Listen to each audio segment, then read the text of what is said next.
Are you ready to unlock shocking SEO secrets? Attend the 13th annual SEO Rockstars event on November 5th through 7th in Las Vegas. Struggling to get your site on the top of Google? Feeling overwhelmed with outdated tactics? Missing out on crucial traffic and leads? Imagine increasing revenue effortlessly. Join me and hundreds of SEO pros at SEO Rockstars 2024. Learn from industry legends like Jerry West, Ted Kobitis, Holly Starks, and more, sharing proven strategies that work. Hands-on workshops, actionable insights, and unparalleled networking. Limited spots are available. Don't miss out. Register today at SEORockstars.net. Use code SEOShow or click the link below and get $200 off instantly. Ever wonder how to get your brand noticed? I found the answer with Magic PR. Thanks to Magic PR, my brand now reaches over 500 plus premium news and media outlets. I've seen my press release on MSN, AP News, Business Insider, Yahoo Finance, and many more. But it's not just about visibility. With Magic PR's unique SEO process, I've noticed incredible boost in traffic to my site and improved local and organic rankings. From crafting the perfect press release to building a powerful SEO campaign, Magic PR is always there for me. Want to experience the magic of PR? Try Magic PR just like I did and watch your business reach new heights.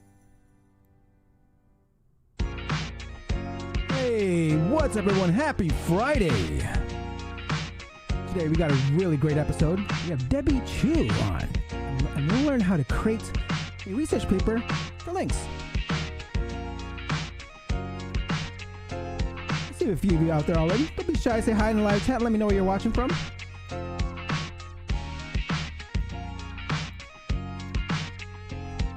Nubia, hello.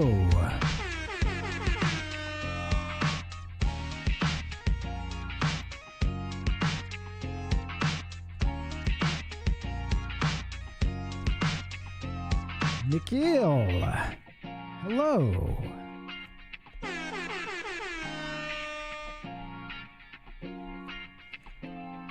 So how many of you guys are going to SEO Rockstars this year? SEO Rockstars is a pretty cool conference I've attended virtually for the past 6 years now. I believe this is the 13th one. And this time I'm actually attending in person. It's going to be in Las Vegas. It'll be a great conference, guys. It's where I learned a lot of my stuff as an SEO. It's where I first heard of Kyle Roof and Butler. Be sure to check that out. We have a discount code, $200 off. Use SEO Show for $200 off the SEO Rockstars Conference in Las Vegas this year. You can click the link in the description or in the live chat.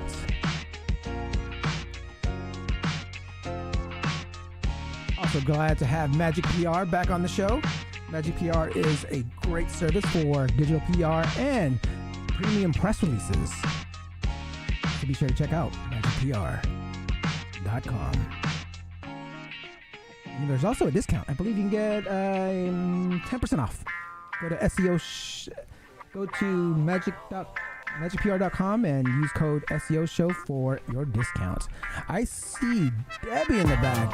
Debbie, can you hear me? Debbie, can you hear me? Check, Debbie.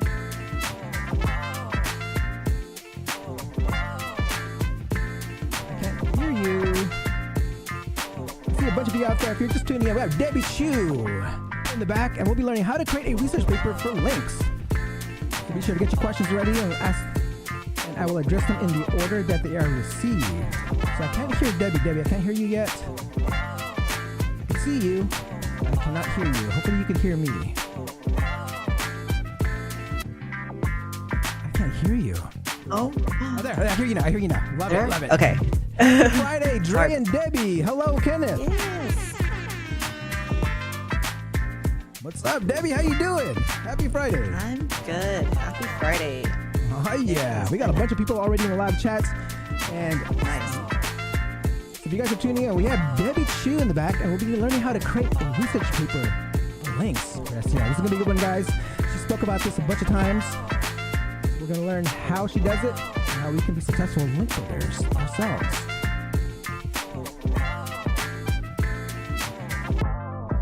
Oh, yeah. Don't be shy, guys. I see a bunch of you in the live chat. Let's say hi in the live chat. And, yeah. Happy Friday, everyone. Tanya. Hi, Debbie. go.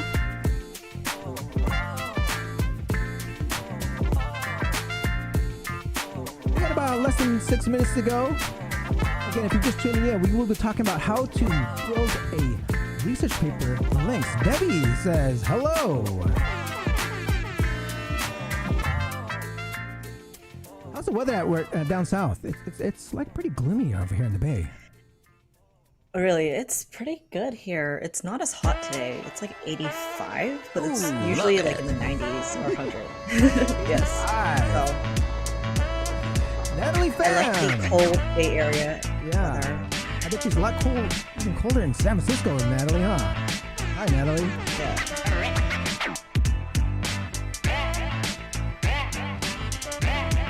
Are you going to be in the SEO in 2025 book this year?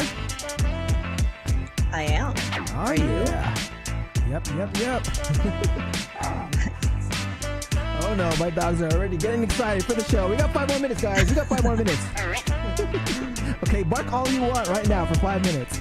Let it out, guys. What type of dogs do you have? I got 2 Yorkies. What I got 2 breed? Yorkies. Oh. Yeah. I have a Shiba Inu. Do you have a Shiba Inu? Yes. Nice. Very, very sassy.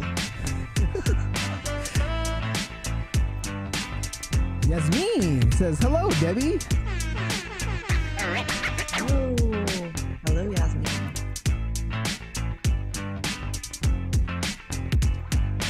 We got about less than 5 more minutes to go. Get your shouts out. Let me know where you're watching from. Today we will be talking about how to build links by using a research paper. We have a step-by-step process on how you can do it, and Debbie's going to break it down for us, which is lovely. And she'll also share some beginner tips for you guys, you beginner link builders.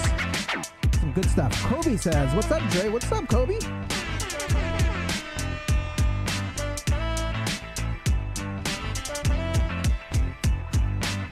Are you speaking at any more conferences this year? I wish no, but I'm going to be at Brighton SEO in San Diego this year, so I'm excited for that. If anyone's going to be there, would love to meet you in real life. Love that. Yes, I will be at also Brighton SEO San Diego. It will be fun times. Oh, really? Yeah, I'll be out there. Filming, creating content, hang out with the Wix guys, with George and everyone for the dinner. Yes. And I believe Nick Leroy also has an event going on down as well, pre-party. So a lot of stuff. Nice. Yeah. Gonna be busy, Yep. but really looking forward to it. Yeah, I haven't been to any conferences this year, so I'm happy that I finally get to go to one. Nice. Like, I'm it's actually missing close out. by to you, right? Because it's actually like, is it like drivable? Is it? Are you able to Yeah, drive? yeah, it's like 2 hours if there's no traffic, essentially. Nice. Yeah, I'm gonna be flying, and it's only like an hour flight, hour and a half flight. So it'll probably take me the same time to get down there. Nice. Excited. Yay, I can see you in real life. Yep. Anastasia says, hey, Anastasia. Hello, Anastasia. We got about 2 more minutes to go, so get your questions ready. We'll be talking about how to build links with developing a research paper. We'll have a step-by-step guide.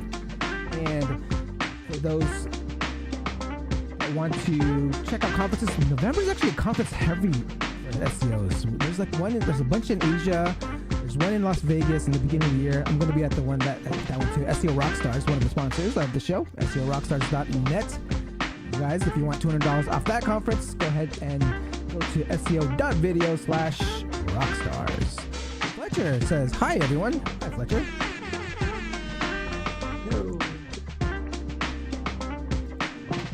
All right, so we're coming down to 1 minute here. So Debbie, I'm gonna go ahead and put you on mute real quick, and I will introduce you about 8 minutes after the hour, after I cover a few videos that were released this past week, and I will see you on the other side. Good. All right. All right, guys, if you're just tuning in, we have Debbie Chou, and we'll be talking about how to create a research paper for links. Get your questions ready. This is gonna be a good one, guys.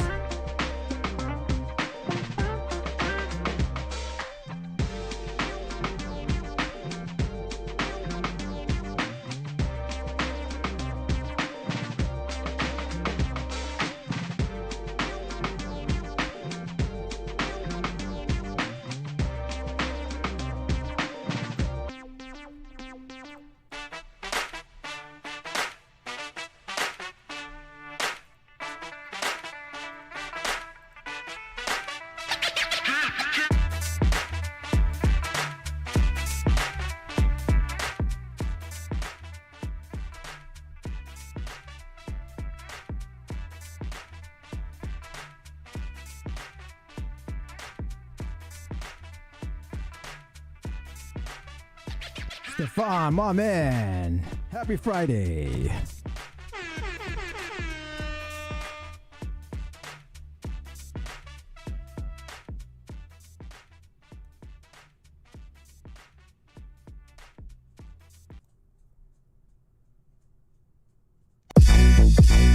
Yeah. Hey, time to get it started. No delay, let's work.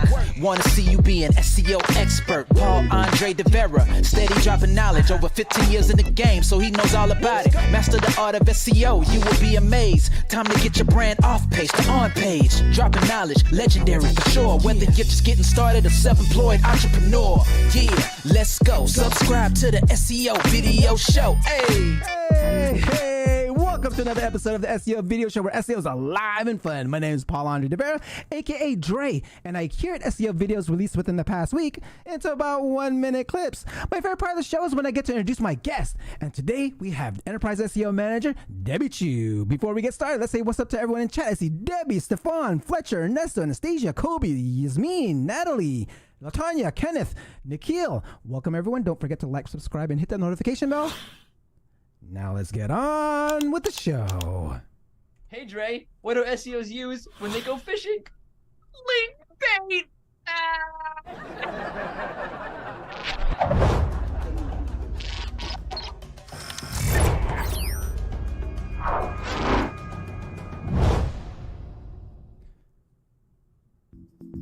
Google SEO office hours for August was just published. Let's check out one question that was asked. If I create a YouTube video and then take that exact text or content and place it on a web page, could Google flag that web page or site for duplicate content? Well, no. One is a video and the other one is text content, and that would be unique content then. It's also not a bad idea to do that, because some users, like me for instance, might prefer a text version and others might not even be able to use a video version of the content in the first place due to bandwidth concerns or visual constraints. I do the exact opposite all the time with great success. I convert top ranking blogs into videos, dominate page one real estate with a video and a text link. I implement this strategy or versions of it for all my employers and clients. Okay, creating websites that thrive through updates by Korey Gruber. Let's check this one out. So for the last, or let's say next 2-3 years, I suggest, and last year too in my Estonia speech, I directly told that, go for e-commerce if you can. Even if you have a single and simple product on your website, it might be a course, it might be an ebook, it might be a very simple testing kit. You don't have to produce or let's say store it or ship it by yourself. But try to have a login system in your website, an alert system, or a community that is attached to your website as well. If nobody searches for your website name, and if you don't have a proper certain type of sites, then it's true that you are competing against the most similar website to you. But you also both together compete against other type of sites. And if your website type is in the losing cluster, it doesn't mean anything after that point, how many referring domains you have, or how many users or what type of CTR you have. If you are in the losing cluster, you will keep losing the rankings. There are some exceptions, like some media sites, they exist even before the internet. They are like real seed sources, and it's not that easy to compete against them. So don't compare yourself to them, please. If you have that level of page rank, you can rank even a blank page. Huge knowledge bomb by Korey on how e-commerce sites and how e-commerce type sites have more power in helping you guys rank. I'll definitely be testing this one out for my next website project, along with directory websites, as Google tends to favor these types of websites quite often. Okay, a quick, easy local SEO growth hack by Jacky Chou. Let's check this one out. TLDR is for clients or with offices that you actually go to, like it's a real office. It's not like one of those you pay someone a $5 to get a fake GMB. So let's say I have an office, right? And I'm trying to rank for, I don't know, plumber Vancouver. And I go into the office every day. What you want to ask your employees, every employee to do, it's super easy because they have to get there anyways. They have to get to the office anyways. So what you do is you ask them to search your target keyword and then hit directions and drive or walk over. That's it. That is such a huge signal. And for the people who aren't ranking just yet, what you can do is you search the target keyword plus brand name. For example, if let's use Indexy as an example. If Indexy doesn't rank for SEO company just yet, I'd ask my employees who are walking over to the office every day to search Indexy SEO company, and then find my listing, and I hit directions. All in the Google Maps app, by the way. This is insane. I don't know, something about directions, like just clicking directions is a good signal, but using the directions and actually going to that place, it boosts the signal. Like it's a crazy signal. Another more aggressive local SEO hack is using Agency Assassin, which actually mimics this exact strategy with software. Okay, Personal Brand SEO by Jason Barnard. Let's check this one out. Entity home, consistent corroboration around the web that's clear and factually correct. And you link from your entity home out to all the corroborative sources, and from the corroborative sources back to your entity home to the website. At that point, Google, the child, goes from your website to the corroboration, sees the same information, comes back, goes out to the next one, sees the same corroboration, same information, and comes back, so on and so forth. And it learns by repetition. Getting Google to understand who you are, what you do, which audience you serve, which photos to use, which facts to present, which social media profiles it should be showing when somebody searches your name. All of that is based on your entity home, your control. It's up to you. And none of what I just said is even a little bit geeky. It's simple. Anybody can do it. Don't hesitate. Do it now. Your personal brand is what Google says it is. Your personal brand is what ChatGPT says it is. Your personal brand is what Bing Copilot says it is. You're in a situation now when the internet is so omnipresent, so universal. You talk to people directly, but people will still go and Google you. Your personal brand is what Google says it is. Using SEO to build my personal brand was a career insurance when I was laid off a couple years ago. I'll create more content around this and contribute my strategy to the next SEO in 2025 book. Someone with a great personal brand herself is my guest today. Please ask questions on the topic and I will address them in the order that they were received. But before we introduce our guest, here's a word from our sponsor. Want to dominate Google Maps like these businesses?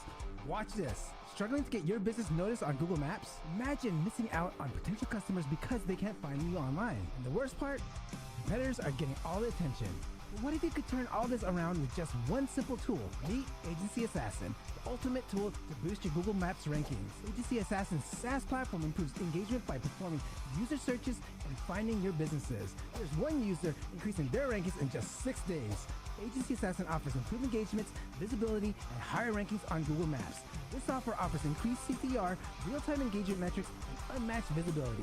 Check it out now to transform your Google Maps presence and dominate your market in just days. Click the link below and get started and see the difference with this secret local SEO software.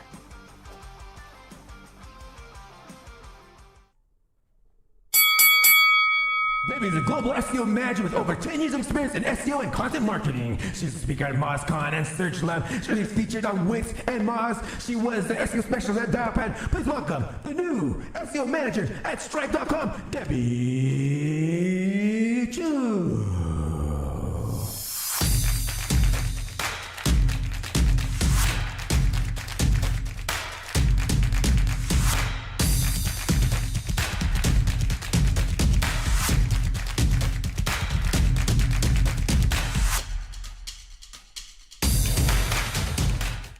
Debbie, welcome to the show. Thank you. I love the compilation clip. That's so awesome. Did not expect that. Of course, everyone, let's give a round of applause. Excited to be here. Debbie, I'm going to get right into it. This is the first question I ask all my SEO professionals that come on here. In 1 minute or less, how does Debbie get ranking on page 1 of Google? Good question. So definitely number one is making sure my site is crawlable and something that Google can actually index. So like getting the technical SEO like foundation ready. And then after that, we have to make sure that we have really good content.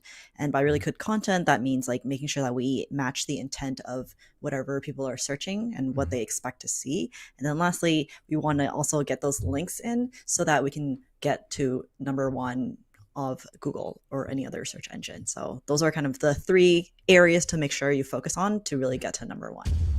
Love it, love it. First knowledge bomb of today. Hold on real quick. Hold on. Let me rewind this real quick. Hold on. Take us way back. Take us back over 10 years ago. When did you first get into SEO? Oh man. So I used to live in Taiwan. I was kind of there as like an expat for like 6 years, and I was like fresh out of college and didn't know what I wanted to do, but I knew I wanted to do marketing. And so I joined this company called Co-Mentor. So although it's a startup that was in Taiwan, a lot of what we focus on is on English speaking like developers. And so it was marketing towards like US developers and developers around the world. So that's really where I got into digital marketing. And from there, that's how I learned about content marketing, SEO. And then when I kind of got into the weeds of SEO, that's when I realized like that's something that I really want to do going forward. And that's kind of what has gotten me to where I am now, essentially. Love that. Love that. Okay. So, how'd you actually learn it then? How'd you actually learn SEO? It was a lot of, doing it yourself and kind of figuring out what works. At that time, I want to say, there was still like a lot of, like maybe like SEO blogs, like Backlinko was something that I really liked to read. Ahrefs was another blog that I really liked to read as well. So just kind of like scourging the internet to see like what information I can get, and then trying to apply that knowledge to what I was doing and then learning from there. So I think it's really helpful when people in our industry are very open to sharing about what they learn, because everyone else can learn from that and then kind of build on this sort of iterative process. So I think that's kind of how I really got my hands dirty in SEO. Love that. Love that. Okay, let's take us to the present. Take us to like how you landed some speaking gigs and then to your current role today.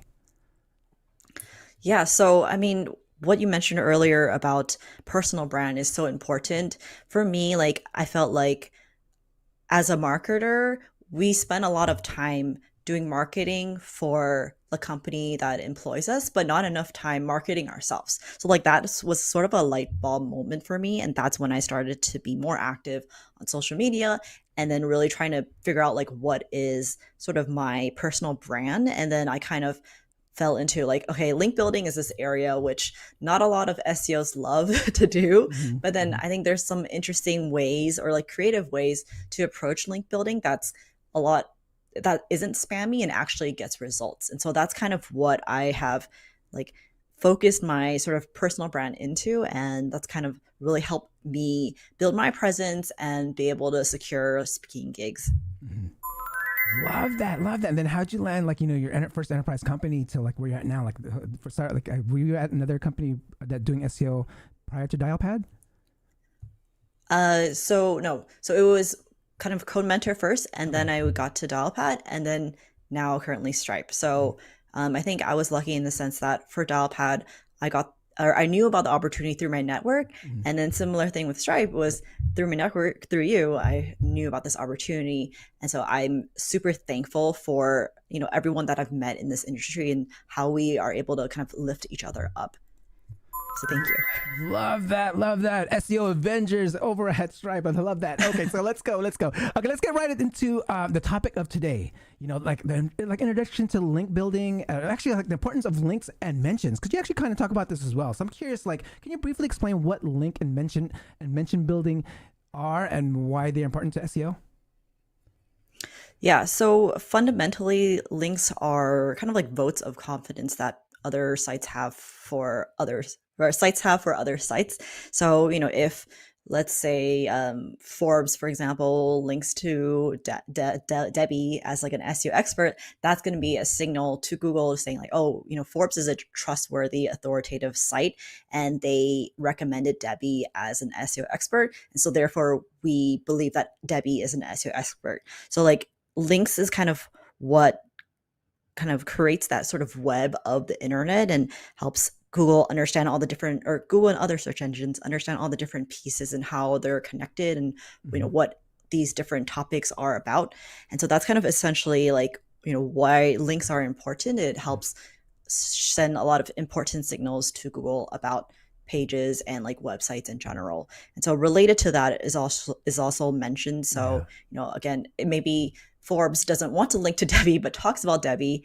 That's still something that Google or other search engines can recognize and see that correlation. And so that's really the thinking behind links and mention building. Love that. But however, you'd feel like links, of course, will be a lot more important in ranking than mentions, right? I mean, so it's good to have both, but I mean, you would prefer links, right? Yeah, for sure. Like, I think Gary Isles had mentioned at PubCon that EAT is largely based on links and mentions from authoritative sites. So you want to kind of focus on both. But of course, with links, you get the benefit of, the crawler being able to crawl through from page A to page B. You also get people like who might be interested in your brand, who might click through, and that's going to be the more valuable sort of reason behind link building. Love that. Okay, let's get into actual link building then. I mean, one of the strategies which I love, because I want to, after this episode, I want to follow your steps of what you teach me today, and it's like creating research reports, right? So this is something that you've talked about. So I'm curious, like, what are some things that you consider when selecting a topic for a research report that will attract links and mentions?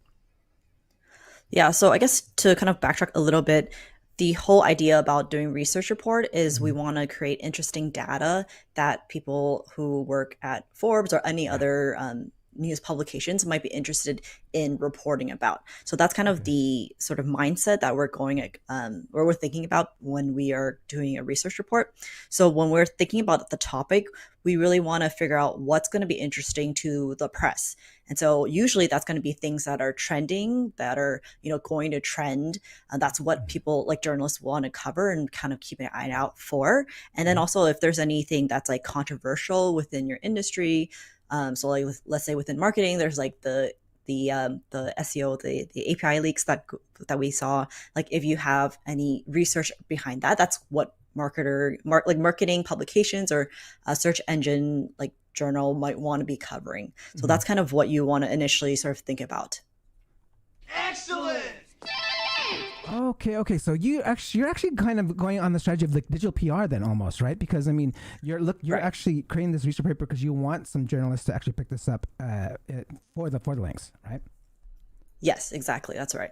Got it. Okay. So now can you walk us through like your process of brainstorming for research topics then? I mean, like using, like, I know you had an example of what it was, the ergonomic chairs. Is that something that you've used in the past? Yes. Okay, let's go with that. Yeah. Okay, so essentially, you can first picture like 3 concentric circles. And so at the very center of that circle, it's going to be your product or service. So in this case, it would be chairs. And then outside, the next circle is going to be kind of the features or the different types of chairs that's kind of related to your product. So what are the features related to your product? It's going to be that second one. So ergonomic, it's adjustable, it's like sturdy. Like there's a very long list. Yep. And then the outermost circle, you want to think about what are potential like tangential topics related to the first 2 circles. So when you think of ergonomics, you think of like health. You think of your posture, or you can also think about things like work from home. If I'm gonna start a new work from home job, maybe I want to buy a nice chair, or even like exercise. So like there's a lot of like potential topics that are related. It doesn't have to only be about chairs. We want to kind of make it a little bit broad so that it's a bit more interesting to a broader audience, because usually journalists will be covering topics that appeal to a larger audience, not just people specifically interested about chairs. So that's kind of how we start brainstorming. And you can definitely like use a ChatGPT to kind of go back and forth and figure out like what are potential topics. And then, so for example, like maybe we can do a study on like workplace ergonomics, or we can do a study of like how are people using their stipend, their work from home stipend, like what are they actually using it on? Like, are they using it on desks or chairs or whatever? And then kind of have that into a table. And that's going to be very interesting if like I'm, I just joined a company and I want to figure out how I want to use that stipend, and I can see, this is what people tend to use it for. And then that kind of helps inform my decision. Wow, love that. Okay, so let's talk about like how, you can, once you've done all this brainstorming, like how you know which ones will actually get, succeed in generating links? Because you could talk about any topic, so, right? It's like, Yes, exactly. So that's a good question. So I created this sort of like acronym. Okay. It's called HOT, H-O-T. So the H stands for headlines. So you think of choosing, like, let's say there's a few topics that you're really passionate about. Okay. Think about what potential headlines you might expect from this report that you might see in the news. And so anything that, would really jump out to, anyone who's kind of reading New York Times, for example, like that's going to be like pretty much a positive thing. And you want to kind of measure that. So that's one sort of thing. And so I kind of do a scale from 1 to 10 for each topic. What are the different headlines and which one are going to be the most sort of like press worthy? And then number 2 is consult with other teams. So O is for other teams. So talk to your PR team, talk to your content team, talk to your product team, brand, like get everyone together and figure out like of these topics, which makes the most sense. Maybe we're doing a product launch next quarter. Maybe we can do a research report that kind of complements that product launch. So that's another thing to think about. And then the last thing is going back to what I mentioned earlier about timeliness. So the T is for timeliness. So headlines, other teams, timeliness. Love that. So yeah, this is definitely like what I hear a lot when people are doing like digital PR strategies. Like they're definitely thinking about these certain type of things. So like, okay, that's great. So now we got that set. Like now, how do we get the data? Like, what are some of the most effective methods of like actually getting data for this research report? Yeah, so there's there's kind of 3 buckets that you can pull from, and what I've actually done in the past is kind of do a combination of 2 of them. But the first one is to first use like existing data. So you can use, there's like the US government provides a lot of data, like there's census data that you can tap into. So that's kind of one area. If you Google 100 best free data sources, there's an article there that shares a lot of these potential sort of free data sets that you can try to tap into. And then next is proprietary product data. So back at Dialpad, we have we had a meetings product, so something similar to Zoom, and we did a state of video conferencing report. We were able to pull some data about like how people create meetings, like how they name their meetings, for example, and how long those meetings tend to be. So we kind of dug into product data that only we own and then pitch that within that report. And then the last thing, which I tend to do a lot, is to create a survey. So we want to, like, depending on whatever topic that we agree on, we can create a survey. You can do like something from like SurveyMonkey, for example, and you ask questions that elicit interesting data that you can use in your report. So those are going to be the main 3 areas. Love that. Okay, so let's say for the ergonomic chairs, like from the deep free data sources, what would some like a example of something you'd probably choose from like a free data source? That's a good question. I think maybe like you could potentially also just like look at I don't know, like share prices on Amazon. Maybe like you can ethically scrape something like that and then do some sort of comparison, or like maybe here are some of the popular features for like the high-end chairs, and then kind of do some sort of analysis there. So that's potentially one thing. So there's a lot of like potential like publicly available data sources. Like, so for example, like LinkedIn has a bunch of job posts. You could potentially look into that if that's kind of sort of the niche that you're trying to go after. Love that. Yeah, because there could be just pretty much a lot of front end like data points that you can just pull, like whether it's like you searching on things on Amazon, looking at how much products are available. So yeah, you could definitely do that. And then of course you mentioned the government data and your private data and the survey. So I'm curious, like how do you get people to fill out your survey? I mean, I think that could be somewhat of like a challenge, right? Because I mean, do you offer incentives or Yes. like how do you actually get people to fill out the survey? Yeah, so I think if you have like a customer base that's like really happy to kind of fill out a survey, then definitely go that route. Like I mentioned with SurveyMonkey and like some other surveying platforms, you can usually pay.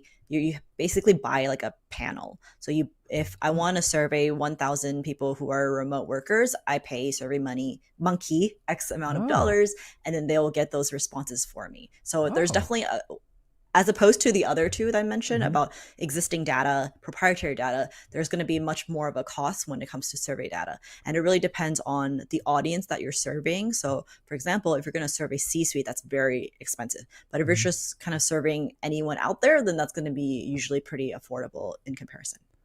Oh, I did not know SurveyMonkey did that. They can actually go find the people for you. I mean, like I just at a high level, like what are some of the costs for something like that? Let's say for just more of the like, just regular people and Good question. I don't remember. I mean, are we talking thousands of dollars or I've been doing more like is it like usually going to be within the thousands of dollars. Oh, okay, So you want to have like a pretty good sample size. So typically in general, I want to aim for maybe like 1,000. If it's like a video conferencing survey, I think we did like maybe 3,000, but I think 1,000 might be sufficient. Okay.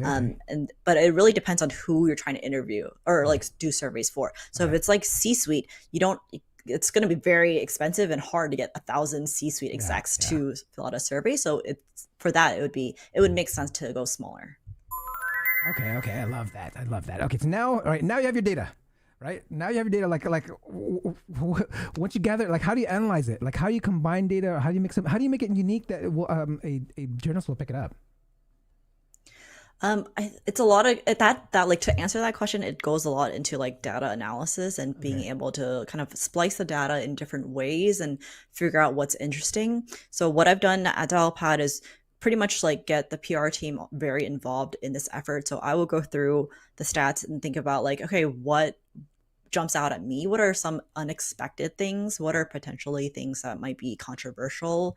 And then also get the PR teams thoughts on like what they think journalists would want to report about, like what would be kind of the headlines that we mentioned earlier, what would make good headlines for a news article, for example. So those are going to be the things that we look through and pull out from the data. And then again, I mentioned like anything controversial is going to be really helpful. Like if there's something that there's like an existing belief about, I don't know, people who are more productive if they wake up early in the morning, and then you actually find data that's the opposite, like the night owls are more productive, and that's going to be the thing that journalists or other people would want to hear about and report on. Ooh, love that.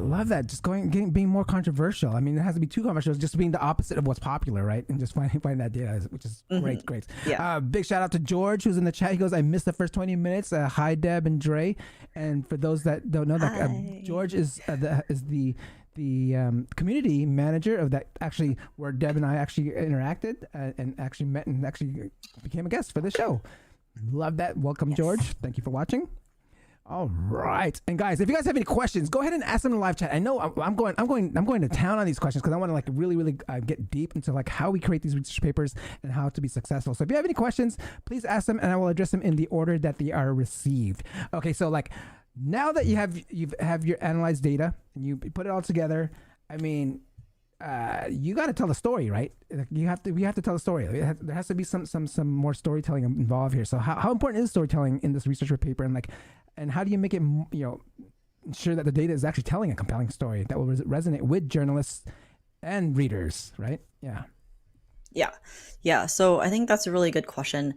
I think storytelling is important, but having the interesting data is definitely like that foundation. Like you have to have that interesting data in order to sort of create that story. So what we've done in the past is just like I would kind of list out all the data points that I think are interesting. The PR team would, the product team would, like everyone kind of has their own version. And then I would kind of like put everything together and let's see like what are the different sort of themes.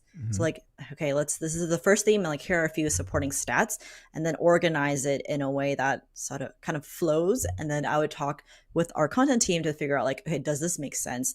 Do we need to reorder something? How do we better tell that story? So I do definitely rely on other teams to help figure out what is that story, and then create that story. Yeah. Love it, love it. And so, okay, now we got our hot we followed the acronym, we got our data, we got our story. It's all together. It's well packaged, ready to go. Now we have to outreach and promote, right? So I mean, like, what are some like really important things that we need to like create a successful outreach strategy to actually promote this research report? I mean, we have so much work already behind it. We don't want it to just sit there, right? We want the links. Yes, exactly. So I think what's important is to make sure that you kind of start doing your research beforehand. So like even before you start writing the post, like once you already have the idea in mind, you can first like Google and figure out like, are there any reports that are similar? And if so, like, let's look at the backlinks that they've gotten. Potentially, those are going to be targets that we can try to reach out to. They might also be interested in this report that we're working on. So that's kind of like one approach. Another approach is like, let's say there are a bunch of existing listicles of statistics. So like, I don't know if there's chair statistics. I don't think there's a chair statistics listicle, but but let's say if there was, and there might be multiple, blogs that have this listicle, we can make sure to reach out to those listicles and be like, hey, we just published this thing. Here's like XYZ stat that's like really cool. And you can just copy and paste it to your existing post. And that just makes it a lot easier for, that person to update their content and then link to your report. So that's definitely like those two big areas that you can tap into in terms of like, who should you try to reach out to and who's actually going to be responsive and actually try to link back to you. So definitely make sure you do that research beforehand. Yeah, I was going to say that because I was like, I didn't think about that. It's like you can actually find the actual opportunities and like how wide it is by doing the research first. Because I mean, but at the same time, have you ever found that did the opposite, still publish something and you can become one of the only sources, like, kind of doing the opposite, like there's not that much data on this particular subject, and then you can become like the source, that go-to source of becoming that first party data or like that people share. So is that something that you've actually will do as well? Yeah, so I think with the last research report that I did at Dialpad, it was about AI and the C-suite. So we did a survey of C-suite and how they feel about AI and what they think about AI going forward, what are the pain points, etc. So I feel like that was something that not a lot of other companies have done before. There are like kind of like the Gartners of the world who have done kind of reports like that, but maybe they're not as comprehensive. And then we were lucky that for that one, we partnered with Google Cloud to kind of get their insights on that topic as well. And so for that piece of resource, we can essentially, like, if you're in a situation where you did unique research, no one else has kind of covered this topic before, I would make sure that that's part of the pitch when you send to journalists or other blogs and be like, hey, we realize no one has studied ergonomic chairs and we've done it. And, we should really consider featuring our story. Ooh, yeah, I love that. Okay, so now that perfect segue to like personalizing your outreach, right? Because I mean, now you're actually personalizing it to the person that you're like the journalist mentioned, saying that it's one of a kind. But I mean, so what are some like specific ways that you actually also personalize other outreach to actually increase the chances of securing some of these links and mentions? Yeah, so when it comes to reaching out to journalists or any other person on the internet, you want to make sure that you really understand, like, for the journalists, what they cover, what are topics that they actually talk about, and what are topics that they do not talk about. Because if you're going to be sending out like an irrelevant or spammy email, that's super or not effective and like just pretty much like a waste of your time, and you won't really get the links you want. So I think when it comes to outreach in general, it's really important to figure out like what does this person kind of want? How can I try to align with what they want? So for a journalist, they want a really interesting story that they can cover. So how do, this research report that I do, I want to make sure that it aligns with their needs and wants as well. So that's kind of what I think about when writing like emails, and then trying to, like, you can have a template, but try to personalize as much as you can. That way, like, even like as a receiver of emails, like if it's very clear, like you just sent 1,000 emails, I'm not going to respond to you. Like, that's not. So I try to always think about it from the perspective of whoever's receiving the email. Love that. Love it. Especially the ones that forget to change like the hook on the templates. Yes. Yeah. Okay. So, I wanted to get into, your email, you're reaching out to these people, but where are you finding these people? I know you mentioned that you can find the writers of articles through backlinks and stuff like that. Like, I know like in digital PR, they use software like I think Muckrat or like services maybe like featured.com or something like that. Like, what are some other, are you using those as well, or are you using other things? I'm curious on how are you finding people to reach out to for these specific reports? Yeah, so for like Muckrat, that would be more of like something that our PR team does. So I think again, it would be going back to like existing related research reports and who has covered those. So like I can use like an SEO tool to find those backlinks and then be like, hey, PR team, here are the different journalists that covered this report. Let's include them in your list of like people that you reach out to. Definitely like look into that. Also don't only focus on like sort of tier 1 publications. Keep in mind there's also like kind of like industry trade publications that might also be interested in your story. So definitely like tap into those opportunities as well, because that's still going to be like potentially relevant traffic that goes to your website. And, of course you want links from anyone who's pretty decent and authoritative. So definitely look into that. But yeah, in general, I think it's a lot of like doing research of like who has linked to similar things before, and then reach out to those people. Oh, I love that. How about like, do you do any like syndication? Like let's say like Magic PR, they're like a press release or even PR type of distribution company, so you can actually do like a quick press release and then let people know about it. Is that something that you would also incorporate into the strategy, just to at least push it out to the world or internet?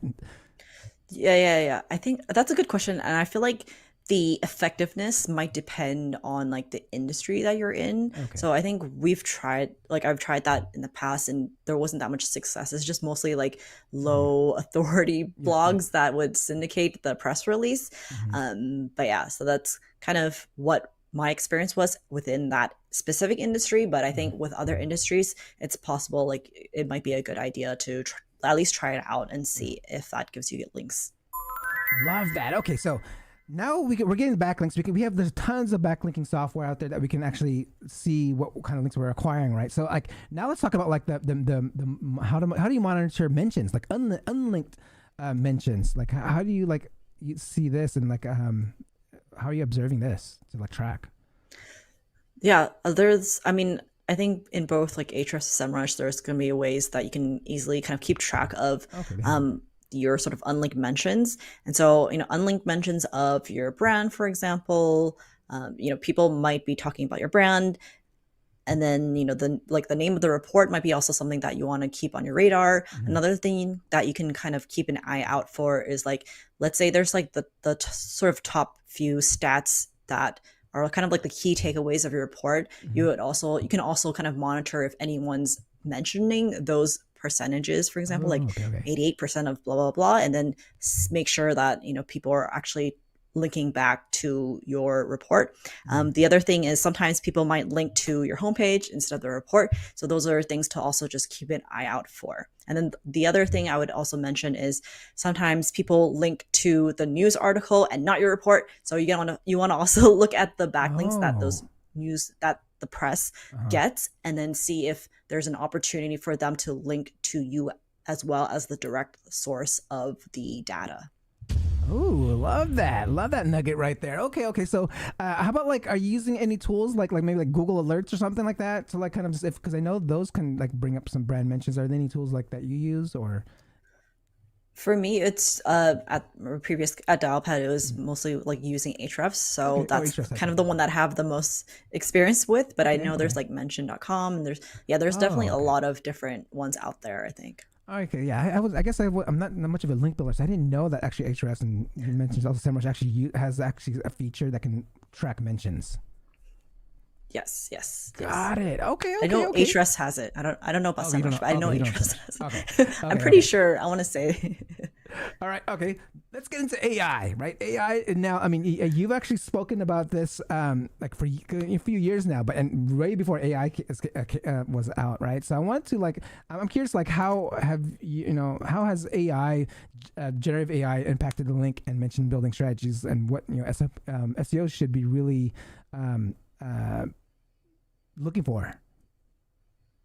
Yeah, I think with like if we think about kind of how, for example, ChatGPT and other large language models work, their sort of knowledge is based on kind of what's on the web. Yep. And so I think that just goes back to the point earlier about it's really important to make sure that your brand is being linked to or mentioned in, for example, like let's say there's listicles about chair companies. You want to make sure that you're in those listicles because that's going to be where the AI might be pulling information from to give people an answer when they ask about ergonomic chairs.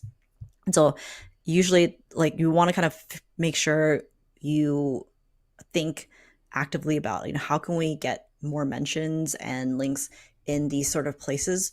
And I think, again, it's just really important to make sure that you are showing up. I think with AI, another thing that I wanted to make sure to call out is that you have to really keep in mind, like, what can AI do and what it cannot do. So, for example, you can use AI to help do some personalization of like the email outreach you do. Like, of course, you don't want it to sound very creepy, but it can still kind of help with writing and like the tone of voice. But then there's things that it cannot do. Like it cannot do a research report for you because it's going to hallucinate. It's going to make up those stats and then those won't make sense. And like definitely do not do that. Or like let's say like you want to do some prospecting. That's again the issue of the AI hallucinating. It's probably not going to be good to use it as a tool to get emails, for example, of like people I can reach out to. So you want to be really cognizant of like what can AI do and what it's good for and what you really should not do it for, what you really should not use it for. Love it, guys. Again, I'm coming close to my last few questions here. So if you guys have any questions, please ask them in the live chat, and I will address them in the order that they are received. Okay, let's get into some advanced stuff.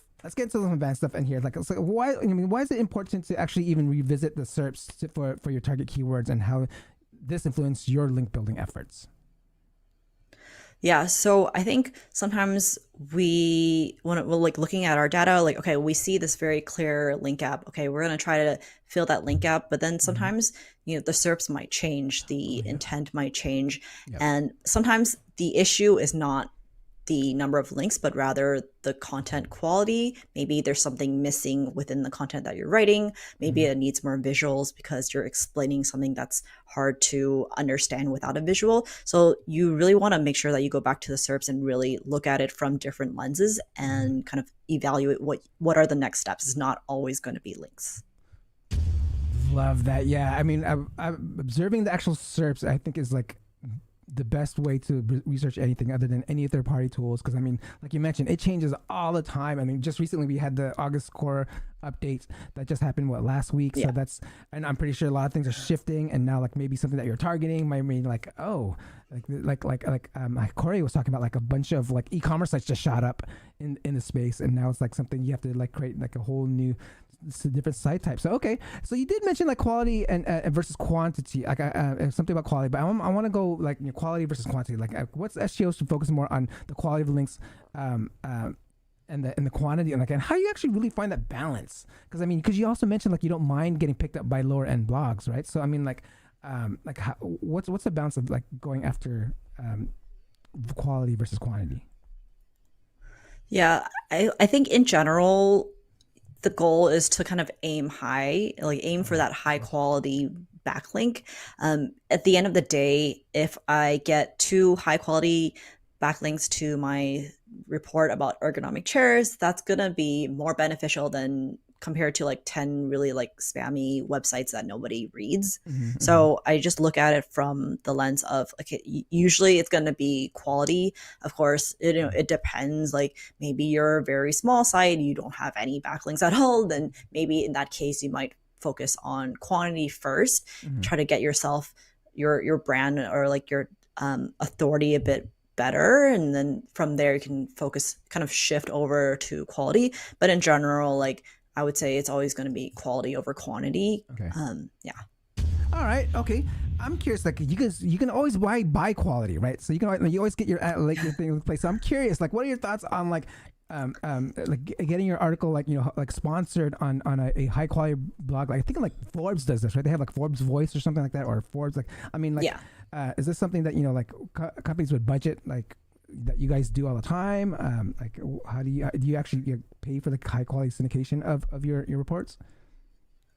Yeah, I think so. It really depends on like, for something like that, it really depends on what are your goals as like a marketing team. So like if the goal is, okay, we know our target audience every day is on Forbes, then I think it would make sense. It's not so much for SEO, or because those types of links tend to be they tend to have the sponsored tag anyways, but it's more for the referring traffic that you get, the brand visibility that you get through that activity. So like it goes back to like, what are your goals, and then if that aligns with what you will be getting. Love that. But also, again, you would rather have a sponsored tagged link than a link from a non-blog, non-known, like a spammy blog, right? Yes. Yes. Right, Yeah. right. Yeah. So like Doesn't if it's make like a that new site that a new site that nobody reads, then it's kind of like, what's the point? Yeah. Okay. All right. So let's go to some mistakes. I mean, we all make mistakes here, right? As SEOs, we do a lot of testing. So I'm curious, like, what are some common mistakes that you as an SEO professional make in link building and mentioning? Maybe some things that you've learned from some of the mistakes, and like how you can avoid them. Like, have you tested like some things? Yeah. I think one thing that kind of came to mind is that nowadays, like a lot of my LinkedIn inbox is filled with link builders. Yeah. And like, I because I kind of started with link building in the past, like that's kind of like an area that I really empathize with link builders. But like if you're messaging me on LinkedIn, I'm probably not gonna respond, because I'd rather you send an email to my work email, not my personal email. Okay. And then with my work email, I can forward that to our outreach team, and then they can get back to you, or they can kind of filter and see if it makes sense to reply. And then if it does, then they will reply, like that person will reply for me, and I don't have to actually like reply. So like, I think you got to be kind of strategic about how you use different platforms and who you try to reach out to. So again, like for my example, like as an SEO manager, if you're going to be sending me link building requests on LinkedIn, I'm going to ignore that, because that's not what my bulk of my time is spent on. But if you were to, for example, send me an email when I was still at Telpad, then I would have forwarded that email. but yeah, I don't do link building now, so sorry about that. All right, love that. Yeah, I wish LinkedIn can just like, if your direct DM on LinkedIn had like more than 5 links or something, because they usually, like all these link builders usually list all their sites that you can get placement here, like just totally filter those out, because I mean that's I mean they're so common, right? I know. All right. Okay, so everything that we talked about is takes a lot of time, and it can be pretty advanced for like early link builders. I mean, so for those that are like wanting to, for new SEOs that want to build links, what are some of you feel are some of the like the easier links to build for the beginners that would not require so much resources to build? Yeah, so that's a good question. I think it's number one, kind of figuring out like what are potential linkable assets that you can create for your website. And then typically those are going to be like, for example, maybe like a how-to guide, or it can be a compilation of stats. Those are types, there's just like several types of pages that really make sense as like linkable assets. And so if you're able to create very good versions of that people actually are like, they want to link to it, that's going to, you know, get you results. And then another thing is also like, kind of like the unlinked mentions that we mentioned. I think that's just like an easy way to sort of start to build links. The other thing would be also like broken link building, and especially like looking at broken links for your competitors, because that's going to be, you know, you're it's one thing to kind of like get your broken links to work again, but it's another thing to be able to take your competitors' broken links and then have them link to you. So those are kind of like easier wins that require less sort of investment. And so that's kind of like where I would kind of start. Love that. That actually reminded me of a strategy that I used to do back in the days, where you would actually look at all the 404 links on external links of a competitor. And then, you know, if it's a domain, you like, you just re-register it, and then you point it to your domain. And then it was funny because I would show some C-levels like, hey, look, like Salesforce is linking to us, and I would show them like it's hidden in the blog or whatever. But it's like, but hey, look, our competitor's linking to us. It's always like a funny joke when I share this with leadership. But they're like, oh wow. But yeah, it's that's nice. So that's, I mean, guys, I'm coming down to my last question here. So if you guys have any questions, go ahead and ask it, and I'll ask it before we sign off here. But I mean, for those that want to get into the SEO space, become an SEO professional themselves, like, what would your advice be to them? I would say, you know, get as involved as you can within the community. So like, for example, you know, if you're really just a beginner, then like learning SEO.io from Aleda Solis, that's like an amazing resource. Definitely go into that. She also has her own sort of community, and then that's kind of where you can start building your sort of network and really just starting to learn from each other within SEO. And then, so I think doing that, and also kind of getting your hands dirty, like if you don't have your own personal site, then create that, and then, you know, start playing around with things. Or if maybe your family, extended family, cousins, whatever, they have a business and maybe they want a website, that's going to be potentially, you know, an area where you can kind of start experimenting, again, getting your hands dirty, and then really learning SEO from that sort of approach. So that's kind of what I would recommend. Love it. Thank you so much. I didn't see any questions come in. So like, for this episode to feel complete for you, Debbie, what's you know, how can people get a hold of you? Any last comments for any SEOs out there watching the episode? Yes, I think I guess one more last comment is like, you know, if there are people in the SEO industry that you look up to, like definitely like follow them on social media and whatnot. And then, you know, don't be afraid to try to reach out. Don't be like a like a spammy person, but also be very cognizant of their time. But I think really trying to create mentors in this space helps you grow yourself as an SEO like exponentially. And so that's something that I would recommend really looking into. And so, to find me, I'm on Twitter, JustDeb with 3 B's. I'm on LinkedIn. You can also check out my personal site at debbieychou.com. So that's where you can find me. And then if you happen to have any questions about link building, I really like to talk about link building. Feel free to kind of chat on, have a chat on Twitter. We can have a chat on LinkedIn about link building. Love it. Everyone, let's give a round of applause. And thank you for having me on the show, Trey.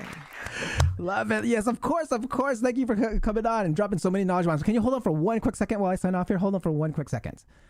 All right, guys, that concludes another episode of the SEO Video Show. Don't forget to like, subscribe, and hit that notification bell. And visit our sponsors, agencyassassin.com, SEOrockstars.net, and magicpr.com. Until next time, I will see you guys next week.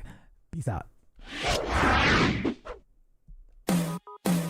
Thank you for watching. Hope you come back next week. Make sure to subscribe. You don't want to miss a thing. Hope you learn something new, cause the vibe is incredible.